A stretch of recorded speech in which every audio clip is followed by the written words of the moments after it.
Good morning, POTA family. November, Charlie 4 X-ray Lima, NC 4XL, North Carolina for extreme lovers, and I'm not. You may see my cat jump up here with me as I do this. I, um,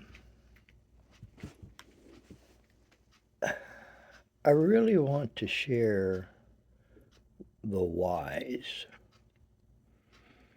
The whys. I talked with the gentleman last night, and it really brought up a good point for me why I decided to get back involved in Parks on the Air. And one of the things was how amateur radio has changed over the years. So, what I'm going to try to share with you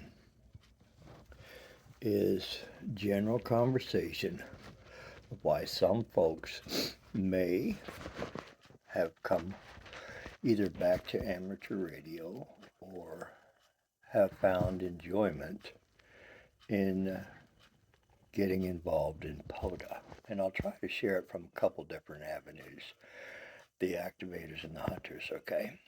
And this should apply to, I would like to say, all folks that are involved in POTA, Parks on the Air. First of all, one of the biggest things that for me as when I first started was it wasn't another stupid contest. And yes, that's pretty bold words, but I'm not a contester. I don't like having to fight and having to have the most expensive thing, the best antenna in the world, and some of the stuff that goes on with contesting. Not everybody's that way, but the ones that are the most abrasive in it stick out. So that's why I referred to it. And when I found out that Parks on the Air was not a contest, it piqued my interest. The awards or achievements, as I call them, that Parks on the Air offers are self inflicted achievements. Okay?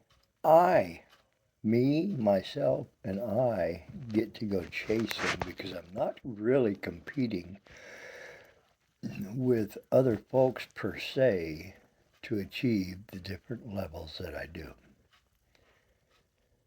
Okay? The activators have opportunities to activate from every state if they choose, or activate every park in that state. Okay? Or activate CW only in that state. Or worked all states as an activator, or worked all Canada as an activator, or worked so many DX entities as an activator. I find the enjoyment getting out of the house and going out to a park, whether it's the Wolf River, the Delta Loop, the Buddy Pole system, the NFED. I strictly use NFEDs wherever I can go. To drive on mounts, whatever means that one has to go out and activate, and then do that self-challenge is I'm going to get 3 states that I'm missing today. I'm going to do it digital. I'm going to do it SSB. I'm going to do it CW. I am in control of what I want to try to do. As a hunter, I find it very pleasurable to utilize the spotting page and to go see if I can hear that activator on that band in that mode from my location, whether I'm running 100 watts, if I'm running QRP, if I'm running as a Hunter CW digital. See, as a hunter, I'm in control of the direction I want to travel. If I want to work all YLs, all young ladies, in every park in that state, or in every park that I can hear them in. That's what I like about POTA. It gives me, as an individual amateur radio operator, to challenge myself. Hi, baby boy. To challenge myself and explore and enjoy communicating with those activators that are, oh yeah, compromised antennas, oh yeah, bugs, skeeters, getting stuck in the mud, battery powered. It gives me as a hunter an opportunity to meet some of the finest folks in amateur radio. It really does. And I'm so glad that they set up the achievements or the awards that we create for ourselves for the challenge, okay? That it's not a contest to go out, well, I got to do this if I got to get this. You do not have to do anything. Nobody's forcing you to do it.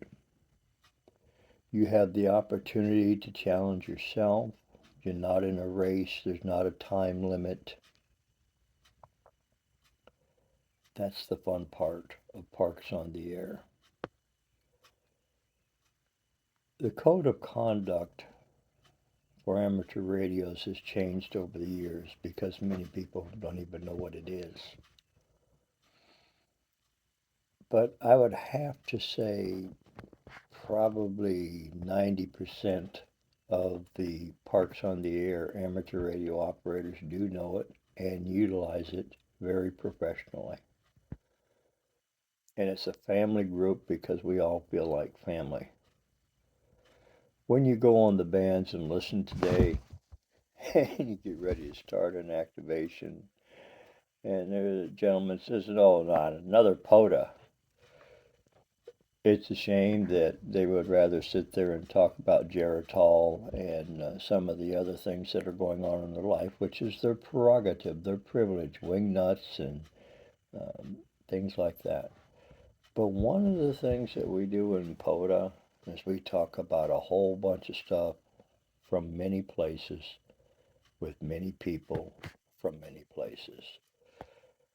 I hope that you take this video as why me, myself, and I enjoy POTA, Parks on the Air, and what Parks on the Air did for me when I came back after 10 years of being fed up with amateur radio and some of the stuff that people think is so important. This is important at my choosing. It's not somebody directing me to.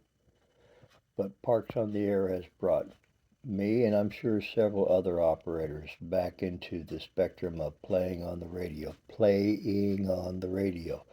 and enjoying contacts and having QSOs with those people and meeting those people and sharing fellowship with those people.